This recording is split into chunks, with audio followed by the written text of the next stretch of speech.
What's going on, guys? Teen Mechanic here. Today's a pretty cool day. As you can see, the Monaco is behind me. It's on the trailer. I'm really hoping that there's no audio issues. I've had lots of audio issues lately with this microphone, so bear with me if there is. But don't worry, this thing isn't going anywhere. If you saw my Instagram post, I posted a picture of it on Instagram talking about how it's not going to go anywhere, but it's got to go somewhere for the time being. By the time this video is up, this thing will already be not here anymore. It's not being sold or anything. It's just going to storage just for a little bit because I bought something new. And here it is. Pretty cool, eh? So this is a 1982 Ford LTD. One family has owned it its entire life. I'll go over the story. Actually, the guy I bought it from, there was a pretty cool story with it. Almost inspiring, actually. It is inspiring. Anyway, 43,000 original kilometers, not rolled over. 43,000 kilometers. One, like, single family owned. Look at the vinyl. Okay, do you see this? Do you see how perfect this is? This is a gem, a diamond in the rough, or more like a rough diamond in the rough. But it's I mean, the body's got some issues, right? From the pictures, it looked perfect. It's incredibly dirty, so that's going to be the first thing that we do to this thing. 43,000 kilometers. Like, I just can't. These are Goodyears, so because Ford was with Firestone back then. These aren't original, but they are from, I want to say, 98. This car, look at the interior. This is the part that matters. Look at this. Look at the seats. There's not anything wrong with it. Look at the odometer. 43,822 kilometers. Now, you want to know what the best part about this car is? It's right here.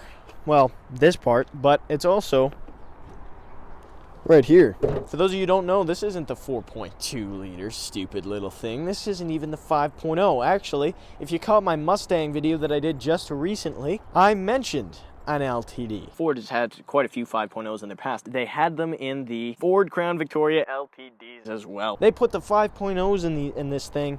They were different in many ways. They were pretty classic. You know, they didn't have nearly as much technology as the new ones. But this here is a 5.8 liter V8. Just for some perspective, that is a 5.2. This is a 5.8. This is massive. This, and you know what another awesome thing is? Partnered with that 5.8 liter is right here. This thing is a full hitch receiver and trailer power. You've got not D-hooks, but you've got the trailer chains. I could literally tow that trailer right now. The problem is the suspension. It's not made for that. It's made for like towing a camper or something. But either way, this is insane. Like, this is just so crazy. You know what is so weird? I got in there to check it out. I put on the AC, and it was sitting for 7 months. That's why it's so dirty. It was sitting for 7 months. I put on the AC, and it starts blowing cold right away. Never had any AC work done to it. It has an Autoline carburetor on there that's leaking fuel. That's what's wrong with this car. I took the heat riser valve off, by the way, so it's not missing. But if you just look underneath, well, actually, if you look right there, there's a giant pool. That's from the gasoline. But just look at this car. It is insane. The vinyl. I've never seen vinyl in this good a shape. Not in Canada. Anyway, we'll go ahead and climb inside here. Check this out. It smells so good in here. There's also a bourbon air freshener.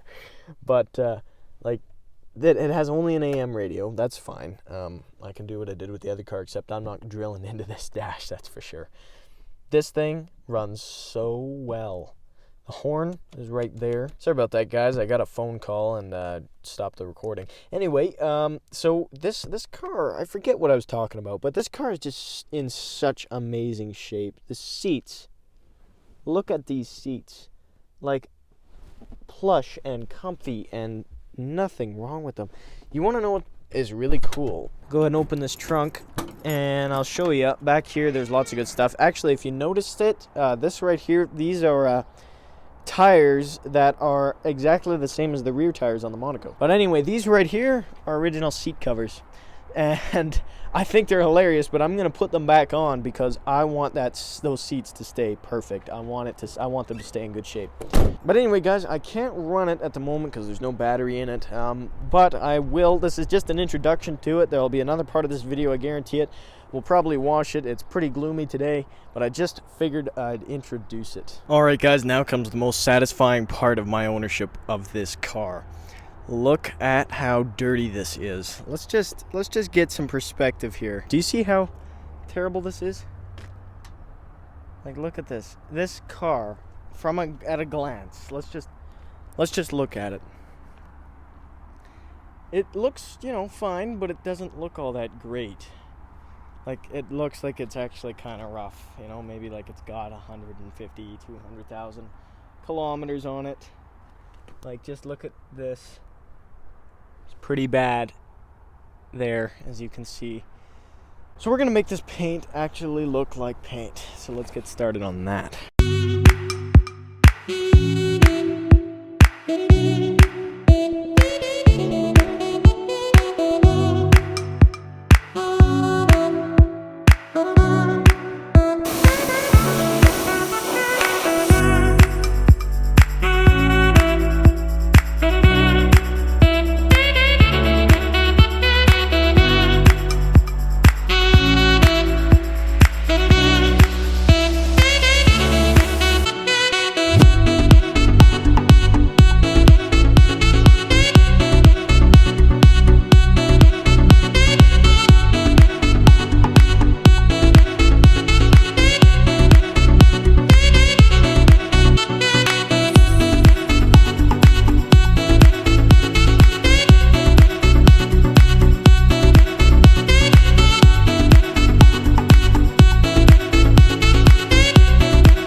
Would you look at that? It looks so much different. It's not even comparable.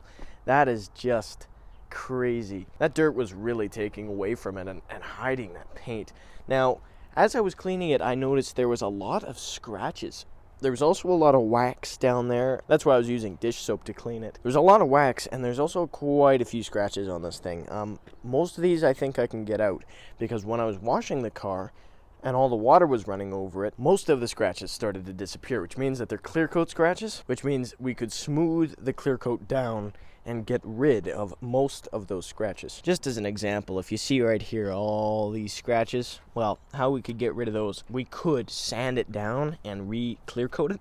Although I'm not going to do that. I'm going to see if I can just use a compound. Now this vinyl I was very careful around this vinyl. I didn't want to disturb it too much. Or do anything bad to it. I was using a relatively high pressure nozzle, so I stayed really far away from it. But now it's nice and clean. But as you can see here, these fenders are pretty scratched up, and I think it's from working on the car with buttons. But other than that, this is from keys and stuff, but it's still not perfectly clean. I'm gonna have to do it again. I was really rushed when I washed it. But now what we're gonna do is we're going to go ahead and compound and polish the entire car. Now, the reason I'm doing that is because this car, I know it has good paint underneath, but it's pretty hazy. If you kind of notice, well, it's hard to see, but I don't know if you can see a difference between about here and there. I compounded a little spot over there, and it actually started showing brown on my applicator pad, so I really have to make sure that I'm careful with how much pressure I apply and how much compound I use, because this clear coat is very tired. But anyway, guys, I'm gonna stop talking. I'm gonna go ahead and do it. Unfortunately, my tripod, I'm gonna have to use a different tripod, so we'll see how this comes out. All right, guys, actually the first thing that I'm gonna do, I have some soapy, sorry, it's placed like this because the wind. The thing I hate most about living in southern Alberta, this isn't related to this, but is the wind. Living in southern Alberta, there's just so much wind, and it drives me so crazy. Anyway, that's my complaint for the day. Anyway, I have some soapy water. I can't say it the other way, or else I'll get a copyright claim. But I'm not actually going to be using that right away anyway. First thing that I'm going to do, as you can see here, I have sandpaper, like 1,000, 3,000, 5,000, 7,000. And what I'm going to be doing is working my way up, probably starting from 3,000. And I'm going to wet sand. I'm not going to be just wet sanding. I'm going to use extremely light pressure. I'm going to skim it. Like, I'm just going to, like, kind of I'm going to be very gentle because I don't want to have to reapply the clear coat. So once I'm done, I mean, I can't do anything about gouges like that, but once I'm done kind of getting most of these scratches out, I'm going to use this. This here's just New Finish Scratch Doctor. It's more coarse compound than the Maguire stuff that I use, so I'm going to start with that. But to tell if a scratch can go away or not, just spray some soap and water on it. And as you can see, that one actually pretty much stayed there, and so did that one. But you just want to spray, and if there's a scratch that you want to get rid of, you have to spray it first and see if it disappears. That one disappeared. This one's disappearing. So just test it like that. The water fills it with water, and then it evens out the gouged surface. So it's a pretty simple thing there. But anyway, I'm going to go ahead and start from 3,000 and go ahead and work my way up. Alright, so let's try a voiceover. So as you can see, I'm spraying down the fender. There I go, and I'm starting with 3,000 grit there, and I'm applying absolutely no pressure. Then you can see I go ahead, I'm sanding the top of the fender, trying to get some of those bad scratches out. Then I move up to 5,000, as you can see there, and then I'm coming back and I'm finishing off with 7,000 grit. Now, when you dry off a car, you always want to go back and forth or up and down. You don't want to ever go in circles. If you go in circles like this or circles like this, it doesn't matter. If you notice, especially on a black car, next time you're out and you see a black car, even just glance at it and you see all those microscopic circular scratches, that is from somehow pressure being applied in a circular motion to all the dust and crap on the paint. And it shows worse in black cars, but that is what puts microscopic swirl scratches in it. Now, those are really hard to remove because you have to attack them from all different angles and stuff like that. With straight scratches, you can just sand them out. So now that that's done, I'm going to take this applicator pad, which is a medium one, and I'm going to take the Scratch Doctor stuff, and we'll see if we can buff that haze out of the paint. Now, I hope you guys can see it, but it is definitely hazy, so let's try and get that haze to go away. Now, guys, normally if you start seeing stuff like this, where it's starting to show like brown or black or whatever color your car is, that's a bad thing. In this case, the clear coat is just so gone, I really have no choice. I'm applying no pressure, so I don't really have a choice, but be mindful of that. Alright guys, now I'm going to take this microfiber towel. It has some dirt stains on it, but it's freshly washed. I just took it out of the dryer too, so it's nice and warm. So what I'm going to do, even though it's stained, what I'm going to do is I'm going to buff all this stuff off when it's dry, and then it should leave behind a mostly shiny surface. Now, how you tell if it's dry, what I do all the time with wax is run my finger through it, and if it's like that and it leaves a nice clean path behind it, and no residue, it doesn't smear it, it just erases it, that's how you know it's dry. Now, as you can see, that looks pretty good, it looks pretty glossy, although what I'm going to do now is get polish, and then it should be really shiny. Now, the only difference between polish and compound is that compound is like, say, 80 grit sandpaper, and polish is like 100 grit sandpaper. So polish is more fine than compound. Obviously 80 grit's going to take the paint off. That's just an analogy, but that's the principle. It's like, imagine if compound was like 30,000 grit and polish was like 50,000 grit. It's just like that. So here I'm using some polish. It's just McGuire's. It's pretty cheap and it's really good. Alright guys, that's buffed in. Now it's time to buff it out. It's worth mentioning also that you see me going in a circular motion here. That's because it's polish. You want to attack all those scratches from different places. What you're doing by going in circles there is actually defeating scratches, not introducing them. There you have it. So now it's very glossy. Most of the scratches are gone out of it. It's not completely done, obviously, but I think it looks quite a bit better than it did originally. So now I'm going to do that to the rest of the car. I have an electric buffer, and I might use that on the slowest and finest settings possible, but that's what I'm going to do for the rest of it. Anyway, guys, I just got done doing the entire car here. It's actually several hours later. I haven't been working on it the whole time, but the entire thing is compounded and polished. You can see I can run my hands and fingers across it now, and it's all kind of glossy and smooth instead of gritty and rough.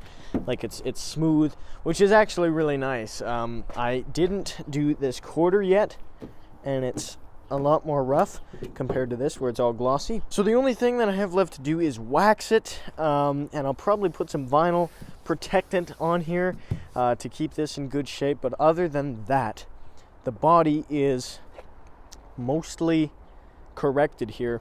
The other thing is, like, if you look around, this car has a lot of scrapes, like, and gouges and dents, and I just, like, obviously now that it's clean, like on both sides in the same spot, there's gouges.